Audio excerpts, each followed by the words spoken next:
Welcome to the Don't Count Me Out podcast. This program is dedicated to stroke survivors, loved ones, and caregivers, medical professionals, and anyone interested in learning more about this devastating disease and the warriors that face it every day. Our mission is to share stroke survivors' stories of inspiration and hope, form friendships and community, gain knowledge and insight, and the courage to dream and explore new avenues as we find our way back to living. So, my friends, the Don't Count Me Out podcast begins right now. Music is a universal language and something that all of us can relate to at one time or another. With someone who is a musician, it makes your heart beat. It just fills you with joy, not only to play for yourself, but to be able to share that with other people. This is something that's been a passion of his since he was a young child. And we'll talk about that. But first off, I want to introduce you to someone. It's just a very, very interesting man.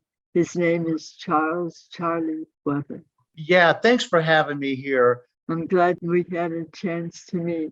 We started talking about your childhood, and one of the things that struck me is the fact that you grew up poor. I love your explanation of poor because that if you grow up and you're poor financially, that's something that hits the whole family.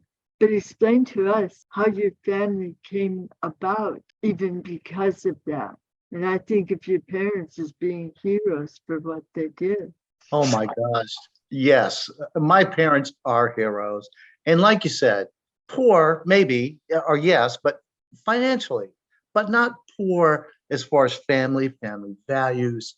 I just feel blessed that I gained so much because our family was close in that way, because we didn't know about all the things that we were missing. I don't know how else to explain it. We might not have had all these luxuries, but we didn't do without anything. We had food on the table. Dad and mom made sure that we had our dreams and understood our dreams and our passions and did everything they could to help us reach them. I thank them right now. They both have passed away now, but I tell you what, they have put a stamp on me, a stamp on my heart for the rest of my life. They might have didn't have a lot of the money, but they had so many other gifts. They gave them to us. When I got older, I was getting older and going to high school.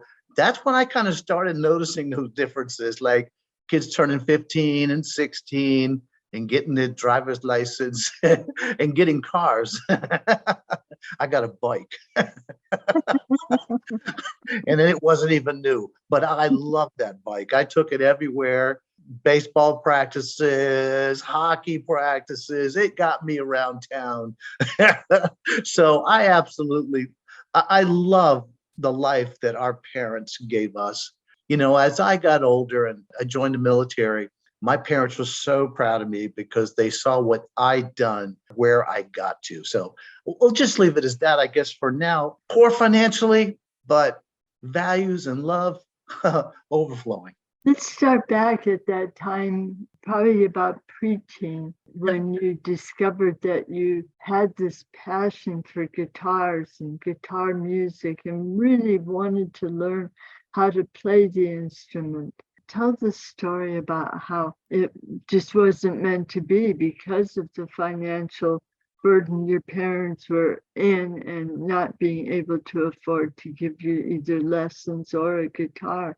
What did you do then? Well, I guess what flamed my passion, there was a guy that lived down the street.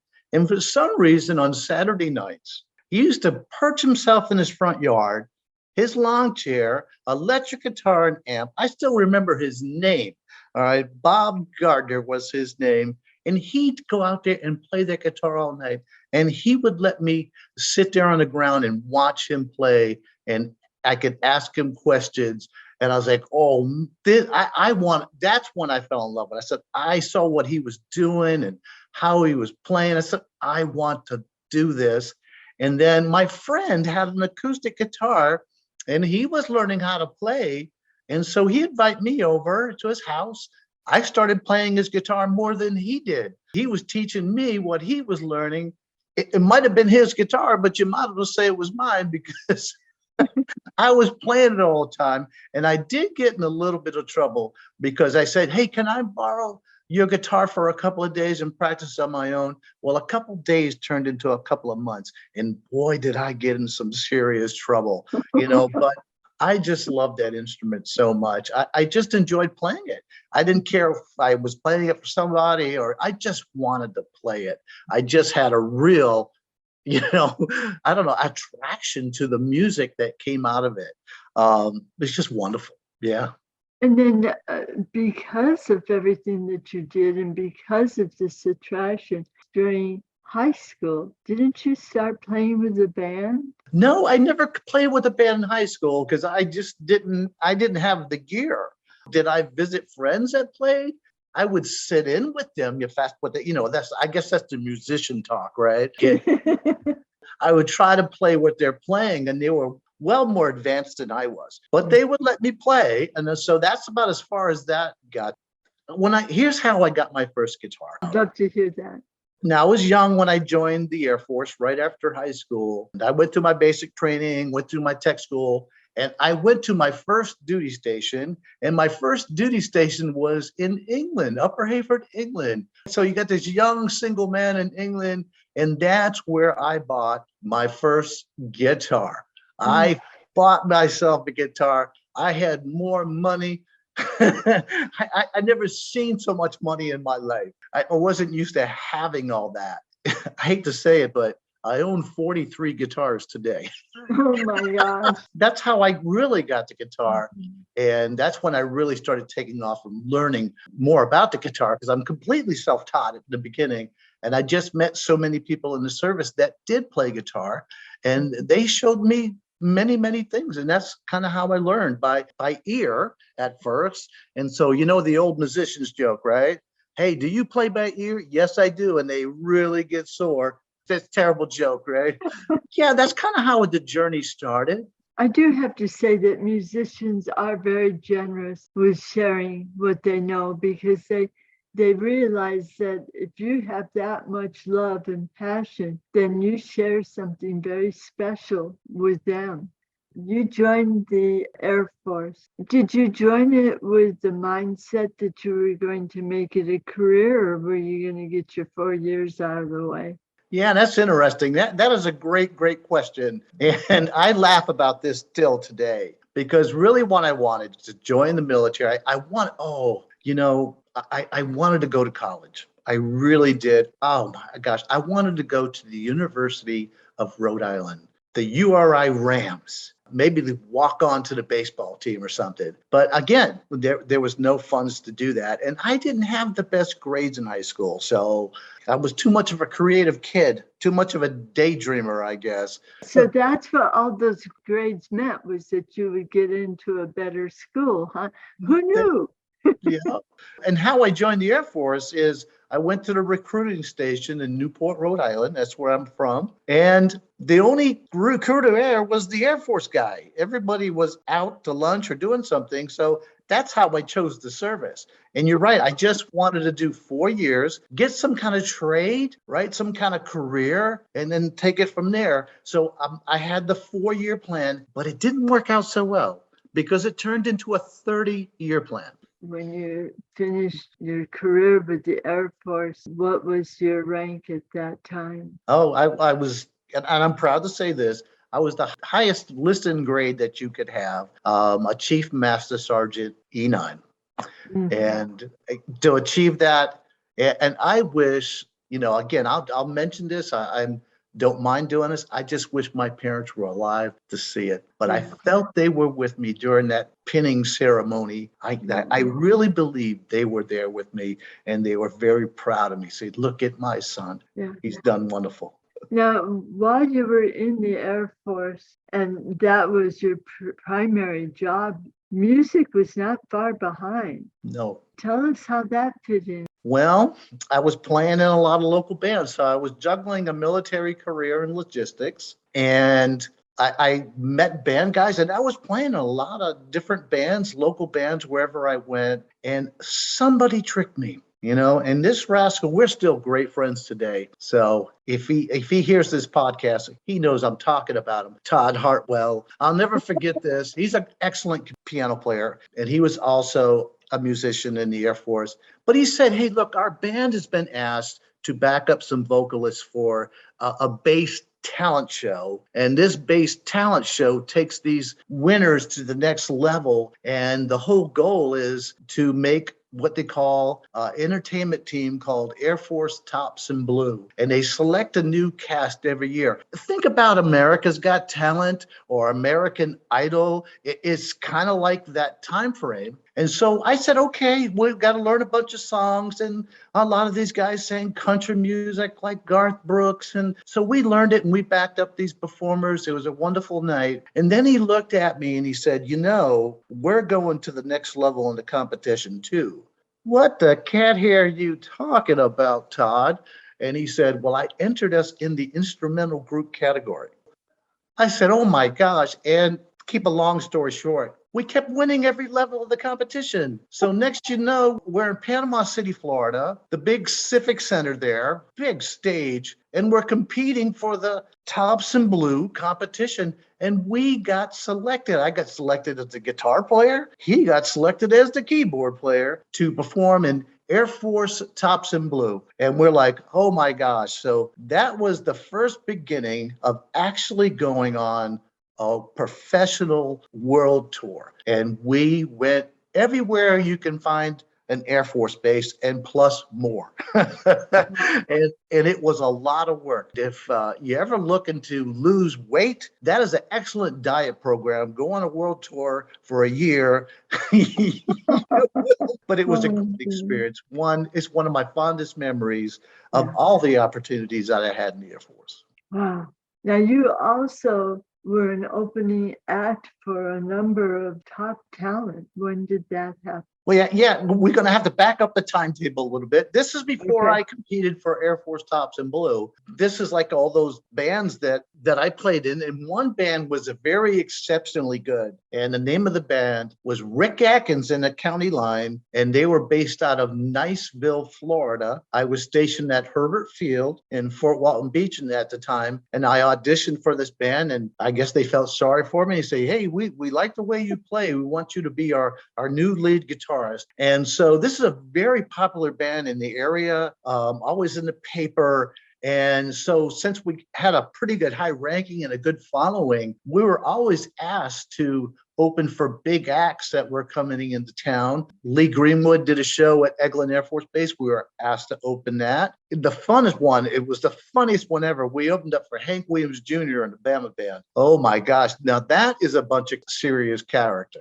I don't know how, I can't even describe to you the emotions and the feelings at the time, especially when you see such a big crowd like that. I think one of the most interesting stars I met, really down to earth, is when I met Vince Gill at the Bluebird Cafe. And if you've never been to a Bluebird Cafe in Nashville, that is a wonderful place. It's where the songwriters go. And he was doing a show, and he is a songwriter. And let me tell you, he is an amazing musician. But the biggest thing I liked about Vince Gill, he is what I say the real deal. That talent is raw. You know what I mean? It's not produced with studio effects or nothing like that. Man is one of the most talented guitarists I think I've ever met, the way he plays. And I mean, there's some real technical great players. That's not what I'm saying. It's just that from the heart, he is a heck of a storyteller. Oh my gosh, he's a funny man. And Vince Gill's a big guy. I didn't expect him to be as big as he is. It was a fond memory of meeting Vince. After you retired from the Air Force, Yes, did ma'am. you ever work outside of the military? No, I started that government career with active duty when I was young, and I decided when I was going to retire, I earned a couple of master's degrees in education. Side note, I even got a master's certificate of guitar performance with the Berklee School of Music in Boston. I let the Air Force help me pay for my education, so I'll take advantage of those benefits, right? That's what they're there for. The minute I started to retire, I was thinking, man, as a kid and growing up to an older gentleman now, I said, I've had a job for 30 years. And all of a sudden, when I reached this retirement date of 1 October 2010, I no longer have a job. I'm going to get a nice retirement. That's okay. But I felt I was too young not to work anymore. So I put resumes out there. And believe it or not, I got picked up by the Army. Army civilian. So that's what I presently do. I'm a career manager, curriculum writer, and instructor and facilitator. I teach. In fact, I was teaching an online course this morning. Mhm. So, and again, God has blessed my life. I was just so blessed to get that job. And we've been here in Madison, Alabama for, oh my gosh, over 12 years now. So I've been working for the Army for almost 12 years. So I guess you can say I went from Air Force Blue to Army Green. Worked for the government all my life, ma'am. Now, when I was a kid growing up, though, I did work on lobster boats. That was a big enterprise there. There's a lot of Portuguese fishermen in Newport, Rhode Island, and all in that area. Mhm. And I tell you what, I made some pretty good money as a kid, working on lobster boats. But I enjoyed working on the lobster boats. I don't know how I stuck that in there. It's hard work and Yes, ma'am. dangerous as well. So, Oh, yeah, I've got my shares of bumps and bruises. I got a cousin that still does that work. He goes out 3 or 4 months at a time. He makes a lot of money, and he'll come back into shore. 2 months later, he goes back out again, and he loves that life. He enjoys it. I guess he's a man of the sea. Maybe that's the way to look at it. I'm not sure if you pronounced lobster correctly. People in Maine, that's exactly what they say. They say lobster. And I got a lot of relatives up there, and I have to bring an interpreter with me when we go up there to visit. Charlie, do you want some lobster? Okay, so you're in the Army now. Your life is going really well. Yes, ma'am. You probably could retire again anytime you wanted, but because you like to work and you love to play guitar, life is good. Tell us what happened. Yeah. Well, you never know what life's going to throw you.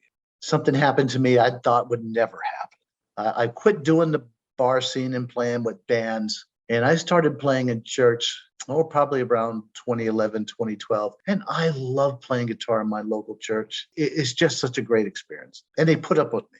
All of a sudden, COVID hit, and then we were all sent home as government employees, saying that we have to stay home. They gave us all these workstations to take back with us because we're going to work from home now. So now we're teleworking, and then we're trying to figure out how to keep education and career management process going while we're in this COVID status in a way. Well, it was a Sunday, and I made a guitar track, and I was like, oh, this is a really great guitar track. I just made the track. I was going to mix it later, and it was about 4 o'clock in the afternoon on 30 August 2020. All of a sudden, I felt like my balance was kind of going. I told my wife, Lisa, I don't feel too good. So I walked up from where I was recording on, and I came into the living room. And in fact, I was sitting in this chair, and then bam, all it felt like is I was being pushed to the right, and I could not stop myself. I had no idea what was going on. Now, did I have any pain? No. Was there any warning? No. I just went over, and then all of a sudden, I could not move. I was literally paralyzed, and I couldn't figure out what just happened to me. Oh my gosh. My wife was he goes, you had a stroke. I said, how do you know? I'm trying to talk. She goes, I saw your whole right side of your face go down. So she got the ambulance, got me in. They did a procedure. I hope I pronounce it right, but they did a thing called TSP. If you get stroke patients in within the 2 hours of having the stroke, it could help with the healing process. I think it did. It's been a long time. I'm still healing. All of a sudden, my world crashed. And it's the funny thing, and what we think about and what goes through our mind, what goes through the emotions. Think about my family. I was thinking about friends. I think is this it? Lord, am I going home? Is this it? And I'm going to get a little teary-eyed. The thing that hit me after that was I can't play guitar no more. And I'm sorry if I get a little emotional. That hit me very, very hard because guitar has been such a passion. It's been a big part of my life. I met so many fun people, and I got to do opportunities just because I wanted to learn to play this thing with strings on it. It opened a lot of doors for me. And you know what? It taught me a lot of life lessons.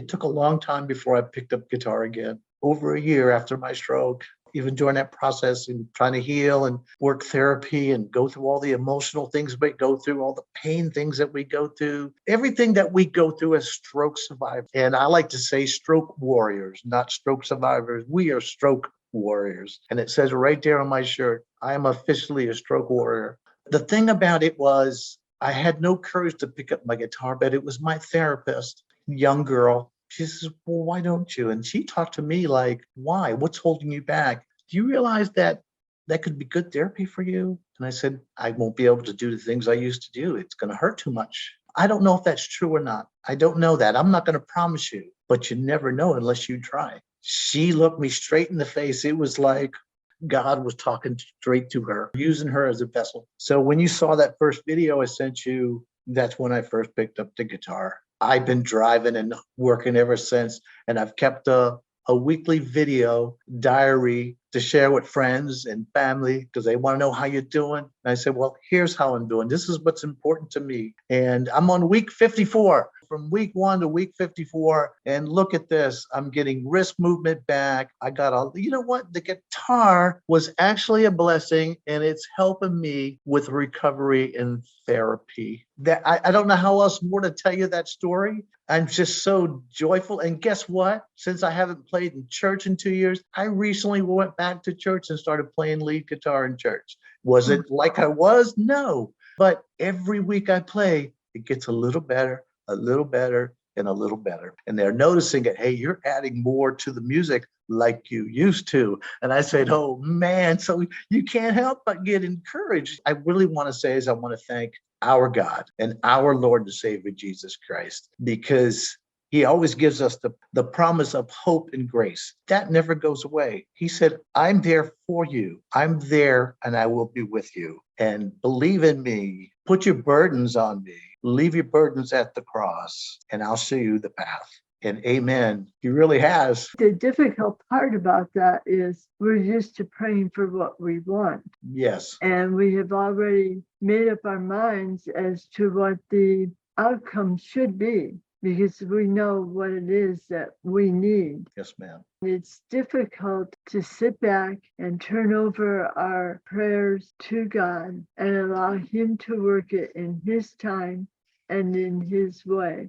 If you have this need in your heart to have something bigger than yourself help you with your life, give it a try. Yes, ma'am. You'll be surprised. Very well said. Very well said. Oh my gosh. I think I heard some gold in this conversation. I think we got to return back to God. God needs to be in our lives, and we need to be in God's life. And we got to ask God, how can I serve you? And there's more that he wants me to do. One of the things that's like, I got my old friend back. I don't know how else to describe it, but I found my old friend. We were not hanging out for a couple of years. Yeah. And all of a sudden we found each other again. Jubilous moment where we're connecting again, and gosh, we've missed each other. It's like you said, it's something that's in our heart. And as we say in Portuguese, coração, right? It's in my coração. Can't remove something that is in there. It just drives you. Even a stroke cannot stop you pursuing the things that you want to pursue. I say this to all my stroke friends, buddies. Don't let a stroke define you. Don't let a stroke put you down. A stroke is going to be inventive for you to find new ways to do new things. I always like using the word curiosity. And if you ever look at the real definition of curiosity, it means willing to learn something new. So think about your stroke and have curiosity of how you're going to recover from your stroke. And I always think as a child about curiosity, because when you see a young baby, 1 or 2, and you see them on the beach, what do? They eat everything that's in their sight, even the sand. They don't know any better, but their curiosity is so wide open. With your stroke, look at it with curiosity as a child and just be open and don't judge. I judge myself so hardly. I beat myself up so hardly. And you know what? A stroke does not define who we are. It just helps us appreciate things more and do things. Do things that are great. Do things that count. Don't let it define. You had mentioned a little bit earlier in our conversation that there were so many lessons that you learned from your stroke. What would you say was maybe the top three? Oh my gosh, you're gonna really get into the heart here. I can see that. First of all, don't lose hope. And I think in the beginning I lost hope. Don't lose hope, because now you're saying there's no solution, there's no way of coming back, because there is hope. So number one for me is don't lose hope, because it will drive you into the ground.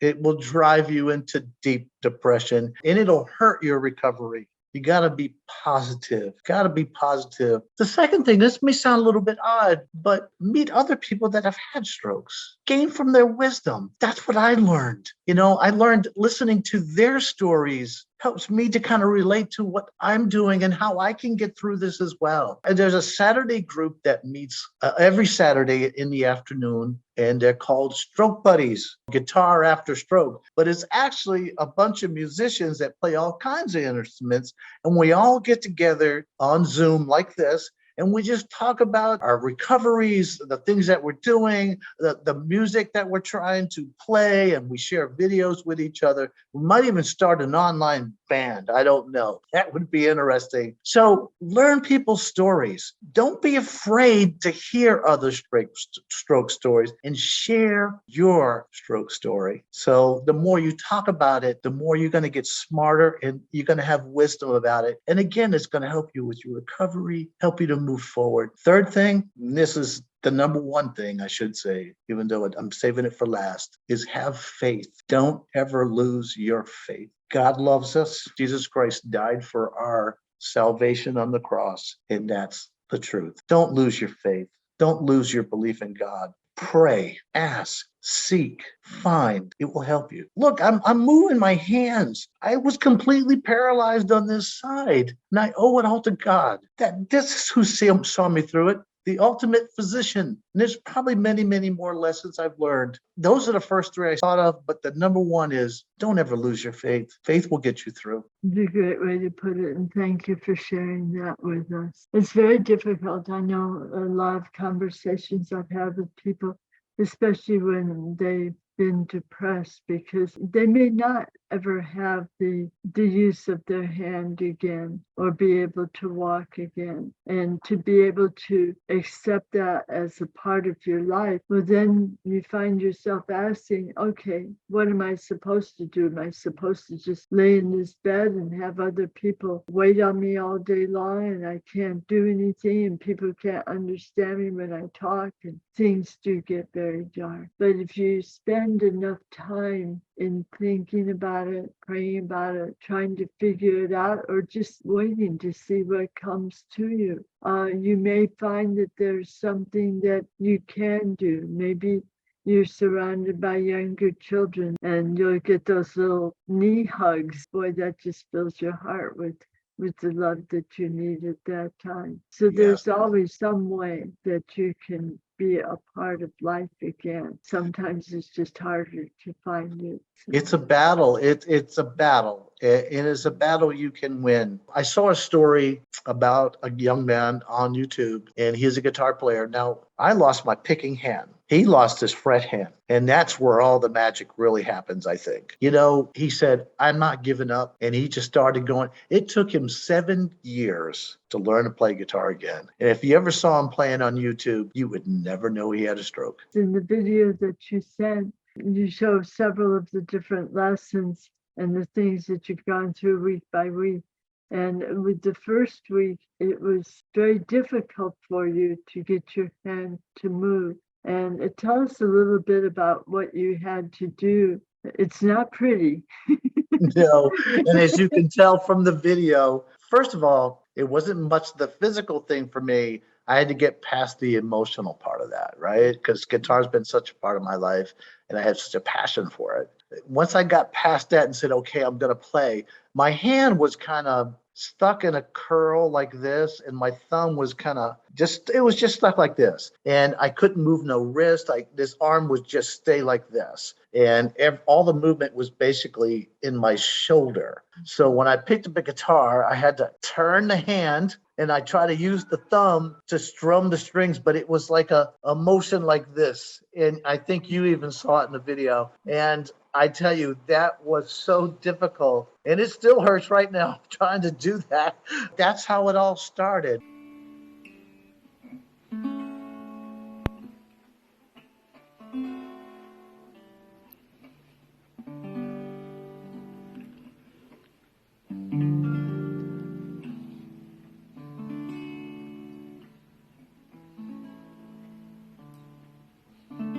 I noticed in the second portion of that videotape that you were wearing a glove on your picking hand. What was the reason for that? Well, I noticed if the swelling was there, it interfered, it stopped some of the motion. So I got one of those gloves that, left the fingers open, but would stop right about here. And it was a compression glove and it would kind of help. And I noticed when I used it, I started getting some flexibility. It was still kind of stiff. And then I graduated to holding the guitar pick. I was like, oh man, things were just happening faster than I realized. Now that I look back, at the time, it seemed like, what a long road, I've got to go. But when I look back at it, it really was kind of a quick thing. It was the way that I was doing it. I was trying to build those connections in the brain again to remember.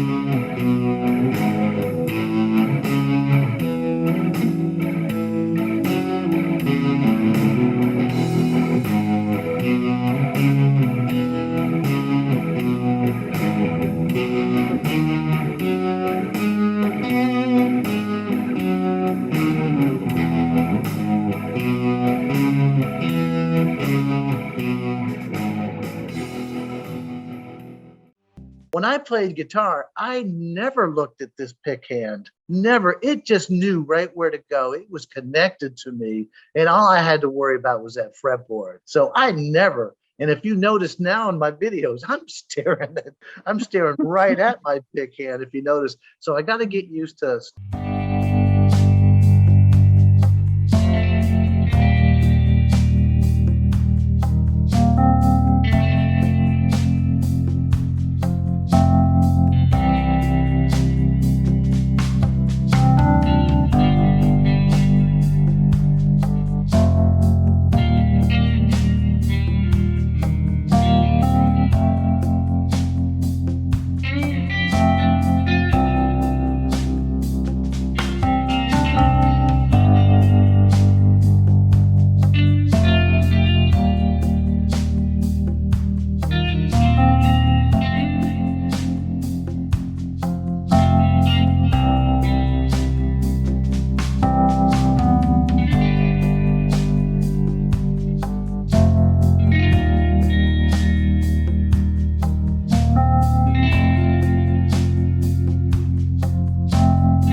Start trusting. But that, again, I guess it's brain memory. It's saying, okay, I remember doing this. We're supposed to strum like this and pick like this. That's why the glove was there. It kind of helped. The more I moved my hand, the less the swelling. Now, every now and then, it still does swell. It's not as bad as it used to be because it's getting more motion. I think that's what's helping with the swelling.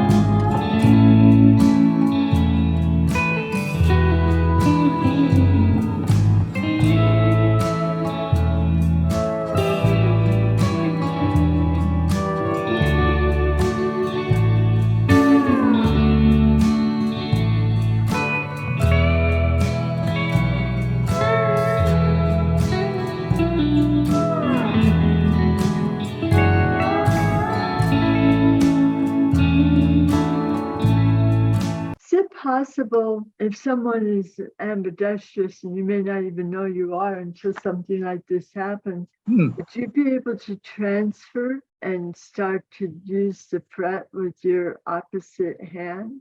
I don't see why you can't. In fact, we talked about it that in our little stroke buddies group, life after a stroke with guitar and instruments, we talked about that. Most of the guys that I talked to would say, nope, I want to stay the way I play guitar. If I pick up my right hand, if I fret with my left hand, I want to stay in that motion. And I can understand that. This is what you know, this is what you remember. And I think sticking to that model, your brain starts to recover. It starts to remember. It starts building those signals. So I think you can do it this way. It would seem it would be a big learning curve. I'd like to leave you and the group with a challenge. The musicians that are in this group to put together something that we can play as a Christmas concert. I'll let you design it however you like. Wow. You know what? I'll present it to the group. That's all I can do, Joanne. See what they want to do. Yeah, see what they'd like to do.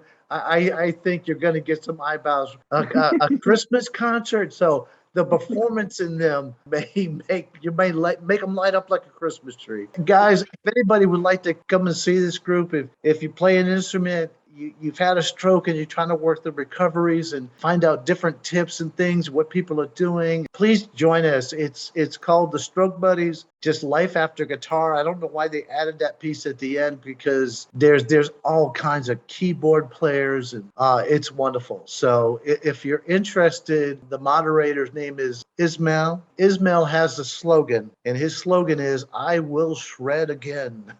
He's a great kid. The advertisements for the Zoom meetings are on there. You'll find some interesting stories, and people also put their performances on there to let you see how they're achieving certain things too. So I don't know, anything that gives us knowledge and experience or shows us something can always be valuable. They just want to email me one-on-one. I would love that. Again, that's what I like, the value of these stories, of the things you can gain. I want to thank you so much. I was going to do the same thing. Joanne, this has just been a wonderful discussion, and I'm just so blessed to meet you, and thank you for having me on this podcast. I just hope it provides somebody hope. They can see that there is a life after a stroke. We could discuss all the depression things and all the things that we go through, but I think my message today is, let's get beyond that. It's time to move forward now. It's time to get ahead of a stroke, and don't let a stroke dictate your life. There is life after a stroke. You know what? Maybe I can't play the way I played before the stroke, but by golly, it's getting closer and closer every day.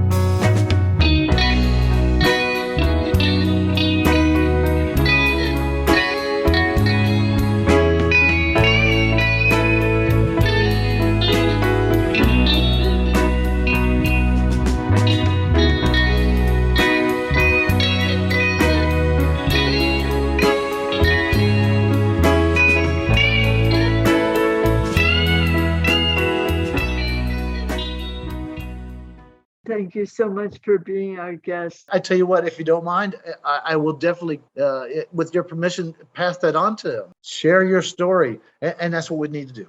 On that note, we're going to say goodbye. Just remember, everybody, don't count us out. God bless. Have a great day.